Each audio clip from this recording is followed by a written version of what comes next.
குருவே சரணம். குருராஜர் என்றும் தன் பக்தர்களுக்காக பல ரூபங்களில் காட்சியளித்து வருகிறார் அப்படின்றதுக்கு இந்த ஒரு பதிவு ஒரு சான்று. பெங்களூரில் உள்ள ராயர் மடங்கள் ஏராளமாக உள்ளது. அங்கு நடந்த ஒரு அதிசயம்தான் இந்த ஒரு பதிவு. பொதுவாக ராயர் மடம் என்றாலே பக்தர்களின் வருகை வியாழக்கிழமை கொஞ்சம் ஜாஸ்தியாகவே இருக்கும். அப்படி ஒரு சமயம் பெங்களூரில் இருக்கிற அந்த ஒரு தியாகராஜ நகருக்கு பக்கத்தில் இருக்கிற உள்ள ஒரு மடத்தில் நடந்த ஒரு அதிசயம்தான் இந்த ஒரு பதிவு. அந்த நடந்த ஒரு நிகழ்வு பார்த்திங்கன்னா தற்போது அந்த ஒரு செய்தித்தாள்களில் மிகவும் பேசப்பட்டு வருகிற ஒரு விஷயம் அது. அதாவது அந்த தியாகராஜ நகரில் உள்ள அந்த ராயர் மடம் கல்யாணி தோட்டத்தில் அமைஞ்சிருக்கு. இந்த மடம் கல்யாணி ராகவேந்திர சுவாமி மடம் அல்லது சத்யபாமா சீதாம்மா கல்யாணி ஸ்ரீ ராகவேந்திர ஆசிரமம் அப்படின்னு சொல்லி பிரபலமாக பேசப்படுது.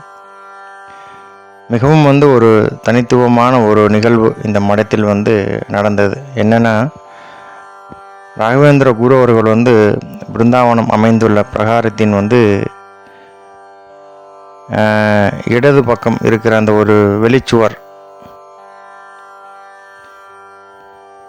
அந்த வெளிச்சுவரில் பார்த்திங்கன்னா குருவின் திருவுருவம்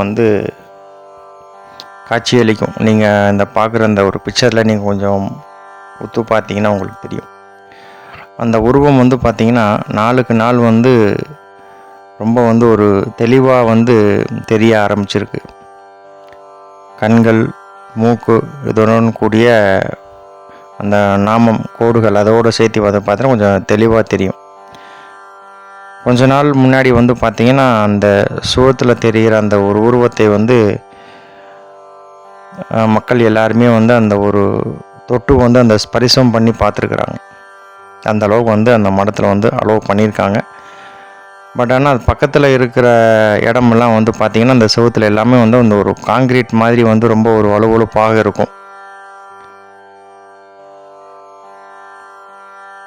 அங்குள்ள வர்ற பக்தர்கள், அர்ச்சகர்கள் அந்த உதை ரொம்ப ஒரு மரியாதையாக தொட்டு பார்க்கும்போது பார்த்திங்கன்னா ரியலாக ஒரு உருவத்தை நம்ம தொட்டால் எந்த அளவுக்கு ஒரு மென்மையாக இருக்குமோ அதுபோல் இருந்ததாக அதை தொட்டு உணர்ந்த பக்தர்கள் எல்லாருமே சொல்லியிருக்காங்க. இப்படி நாட்களான நிறைய பேர் அதை ஒரு தொட்டு ஸ்பரிசம் பண்ணி தரிசனம் பண்ணியிருக்காங்க. பட் நாளடைவில் பார்த்திங்க அப்படின்னா நிர்வாகம் அதை ஒரு கண்டிப்பாக இந்த ஒரு விஷயத்தை நம்ம பாதுகாக்கணும் அப்படின்னு நினச்சி அதை ஒரு கண்ணாடி பேழைகளில் போட்டு ஒரு மரச்சட்டத்தில் போட்டு இன்றைக்கி ஒரு பாதுகாப்பாக வச்சுருக்காங்க. பெங்களூரில் உள்ள ராயர் மடத்திற்கு அந்த ஒரு தியாகராஜ நகர் அப்படிங்கிற அந்த மடத்துக்கு போனீங்கன்னா இன்றைக்கும் நீங்கள் அந்த ஒரு காட்சியை கண்ணால் பார்க்கலாம். இந்த ஒரு விஷயம் பார்த்திங்கன்னா அந்த பெங்களூர் மடத்தில் நடந்த ஒரு அரிதான ஒரு விஷயமாக இன்றைக்கி பேசப்படுது.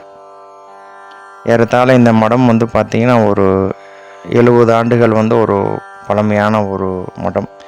தோராயமாக ஒரு 1942-43 பார்த்திங்கன்னா இந்த சீதாம்மா மற்றும் ஆனந்த தீட்டாச்சார் ஆகியோர் இக்கோயிலை கட்டி ராகவேந்திர சுவாமிக்கு கும்பாபிஷேகம் பண்ணியிருக்காங்க. இந்த மடத்துக்கு பார்த்திங்கன்னா தினந்தோறும் வருகை தரும் பக்தர்கள் கூறும் விஷயம் என்னென்னா, ஆரம்பத்தில் பார்க்கும்போது முகம் தெளிவாக தெரியல. ஆனால் நாட்கள் செல்ல செல்ல நாங்கள் பார்த்தபோது முகம் கொஞ்சம் தெளிவாக தெரிந்ததை பார்த்து எங்களுக்கே கொஞ்சம் ஆச்சரியமாகவும் மகிழ்ச்சியாகவும் இருந்தது அப்படின்னு சொல்லியிருக்காங்க. இப்போது இந்த படத்தில் பார்த்துட்ருக்கீங்களே, இதுதான் அந்த ராயர் மடத்தில் காணப்படும் அந்த ஒரு உருவம். ராயர் எந்த ரூபத்திலையும் எங்கும் நம்மோடு தான் வாழ்ந்து வருகிறார் அப்படிங்கிறதுக்கு இந்த ஒரு நிகழ்வு மிகப்பெரிய சான்று. மேலும் அந்த ஒரு பிரகலாதர் சொன்ன அந்த ஒரு சொல்லுக்காக தூணிலிருந்து நரசிம்மமூர்த்தி எப்படி தன்னை வெளிப்படுத்தினாரோ அதுபோலவே பார்த்திங்கன்னா இன்றைக்கி பக்தர்களுடைய அன்புக்கும் அவங்களுடைய பக்திக்கும் தன்னை அவர் அந்த ஒரு செவுத்தில் வந்து இன்றைக்கி தன்னுடைய திருவுருவத்தை வந்து வெளிப்படுத்தி பக்தர்களுக்கு வந்து தரிசனம் தந்துட்டுருக்கார் அப்படின்றது தான் ஒரு ஆச்சரியமான அந்த ஒரு விஷயம். இதுபோல் பல பல ரூபங்களில் வந்து குருராஜர் வந்து மக்களுக்கு வந்து தன்னுடைய ஆசீர்வாதத்தை வந்து கொடுத்துட்ருக்கார். ஆகவே வந்து ராயர் மடம் வந்து எங்கே இருந்தாலும் நீங்கள் நிச்சயமாக வந்து அவரை போய் நீங்கள் சாஷ்டாங்கமாக நமஸ்காரம் பண்ணுங்கள். நிச்சயமாக வந்து உங்களுடைய வேண்டுதல்கள் பிரார்த்தனைகள் எல்லாமே வந்து கண்டிப்பாக வந்து நிறைவேறும்.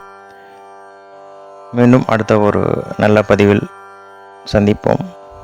நன்றி. குருவே சரணம். ஜெய் ஸ்ரீ ராகவேந்திராய நமக.